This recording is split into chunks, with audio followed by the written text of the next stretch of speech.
ICT chapter 3 এই digital ডিভাইসের encoder topic. Last topic হচ্ছে encoder. So first of all এনকোডারের সংজ্ঞা কি? এনকোডার বলছে যে digital circuit to the power n সংখ্যক ইনপুট নিয়ে শুধুমাত্র n সংখ্যক আউটপুট প্রদান করে তাদেরকে কি বলে? এনকোডার বলে। এই যে এখানে লিখে রাখলাম যে টু দি পাওয়ার n সংখ্যক ইনপুট নিয়ে শুধুমাত্র n সংখ্যক আউটপুট প্রদান করে।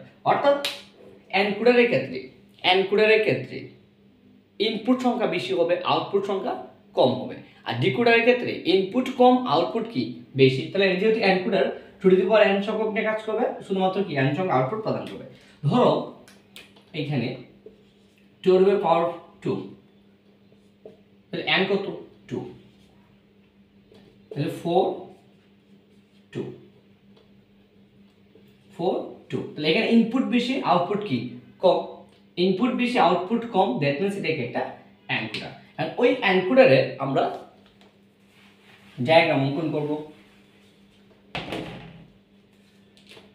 আমাদের ছিল কি পাইছি? 4 2 2, দ্যাট মিন্স এখানে ইনপুট হচ্ছে 4টা, আউটপুট কয়টা? 2টা। তাহলে এটা কি হইতে পারে? এটা হচ্ছে একটা encoder. এনকোডারের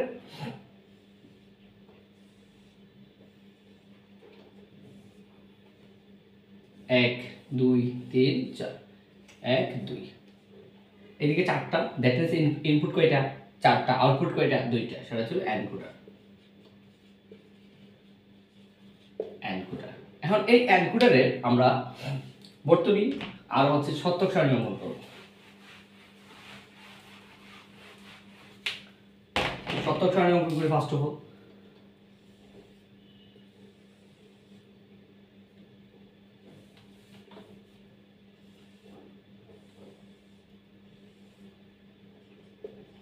input output, input out. তাহলে ইনপুট কয়টা? ইনপুট হচ্ছে বেসিক্যালি 4টা। কয়টা? 4টা। তাহলে I0 I1 I2 I3। আদর হচ্ছে আউটপুট A এবং B। এখন ইনপুট 1 2 3 4, এখানে ইনপুট কয়টা? 4টা। এই এনকোডারের ক্ষেত্রে তুমি যদি এই যে 4টা ইনপুট আছে, এটাকে তুমি যদি 0 1 0 1 এগুলো দিতে চাও, অনেকগুলা প্রসেস হয়ে যাবে, মানে অনেক বড় একটা লেন্থি প্রসেস হয়ে যাবে।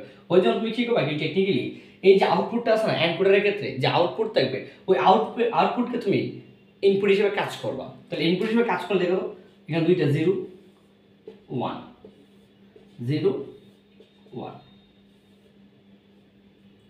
0 1 0 1, ওকে। তারপরে 0 0 1 1।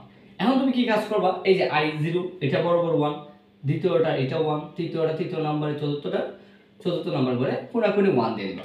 আর বাকি যে গড়গুলো থাকবে সবগুলো তুমি কি দিবা? 0 হিসেবে ব্যবহার করবা। আর না দিলে কোনো সমস্যা নাই, 0 হিসেবে ব্যবহার করতে পারো। ওকে, তাহলে সবগুলোকে আমি 0 হিসেবে দিয়ে দিলাম। এটা ছিল মেইনলি কি এনকোডারের শতক সারণী। এখন এটা বর্তনী অঙ্কন করতে হবে। কারণ এটা বর্তনী অঙ্কন করতে গেলে ফার্স্ট অফ অল তোমাকে যে কাজ করতে হবে দেখো তো, এখানে I এর ঘরে 1 এখানে আছে, এই যে I0 I এর ঘরে 1 এখানে আছে, দেখো তো।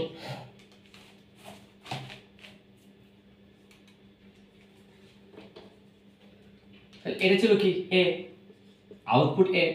তাহলে A লিখলাম, A থেকে এর বরাবর 1, এই যে এখানে, এই যে এখানে। তাহলে এই ইনপুটগুলো গ্রহণ করব। দেখো তো এই এর বরাবর 1 এখানে আছে, তো এটা বরাবর 1 কোন করে আছে?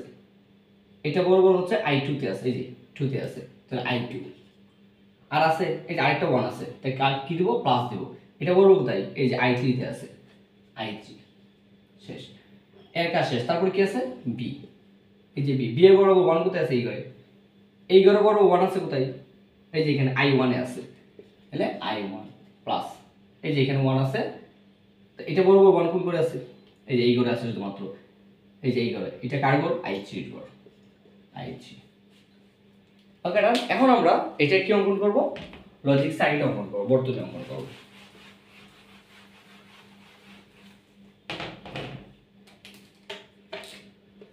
তাহলে কি কি লাগতেছে আমার? I0 একটা ইনপুট, তারপর কি I1 ছিল একটা ইনপুট, I2 ছিল একটা ইনপুট, I3 ছিল একটা ইনপুট। তাহলে এই আউটপুটের জন্য কি কি দেখো তো I2 আর কি I3, একটা হচ্ছে I2 এই যে এটা হচ্ছে I2, আর এটা কোথায় I3, এটা হচ্ছে I3। তাদের মধ্যে কি অবস্থা আছে, প্লাস প্লাস হলে কোন গেট হয়, অর গেট হয়, অর গেট। তাহলে এটা ছিল এ। আবার বি এর জন্য কোথায় থেকে, I1 থেকে, এই যে I1, আর এটা কোথায় থেকে I3 থেকে, মধ্যে কি প্লাস ছিল, সেটা কি হবে, অর গেট হবে, অর গেট হবে। এটা ছিল বি আউটপুট। তাহলে মেইনলি এটাই ছিল কি এনকোডারের যে বর্তনী, তারপর আমরা সত্য সারণী দেখলাম, দেন হচ্ছে কি ডায়াগ্রাম দেখলাম। তাহলে বেসিক্যালি তোমাদের পরীক্ষায় যেভাবে আসে, ধরো একটা ডায়াগ্রাম দেওয়া থাকে, একটা দুইটা তিনটা, আর এদিকে তো 1 2 3 4 5 6 7 8, আটটা। তাহলে ইনপুট 3টা, আউটপুট কয়টা, 8টা। তাহলে এটা হচ্ছে ডিকোডার। আমরা জানি ডিকোডার n সংখ্যক ইনপুট নিয়ে টু দি পাওয়ার n সংখ্যক আউটপুট প্রদান করে। তাহলে ইনপুট 3টা হইলে টু দি পাওয়ার কত, 3, কত আসবে 8। যদি এটা এরকম থাকতো যে এখানে 1 2 3 4 5 6 7 8, 8টা, 1 2 3, ইনপুট 8টা, আউটপুট কয়টা, 3টা। তো আমরা জানি যে এনকোডার হচ্ছে টু দি পাওয়ার n সংখ্যক নিয়ে শুধুমাত্র n সংখ্যক কি করে আউটপুট প্রদান করে। তো এইভাবে ডায়াগ্রামগুলো দেওয়া থাকবে, দেন তোমাকে নিশ্চিত হতে হবে যে কোনটা এনকোডার কোনটা ডিকোডার।